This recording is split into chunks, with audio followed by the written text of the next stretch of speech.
Mana shu kelinlar uyga gaplashmaslik uchun ba'zi bir qaynalar kelin oldida har xil bo'lmas gapni gapirish kerak emas. Qizinglar kelganda kelin oldida hammani g'iybat qilib o'tirish kerak emas.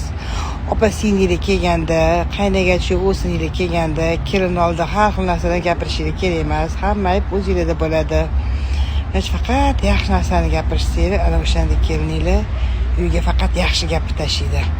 Aslida o'tirib olasizlar, ba'zi bir qaynalar o'tirib oladi, qizi kelsa yoki qaynagachimi, o'g'sillarimi kelsa, hammani g'iybat qilib, kelin oldida g'iybat qilib o'tirishadi. Kelin ana o'shalarni eshitib, sizlardan keyin o'rganadi.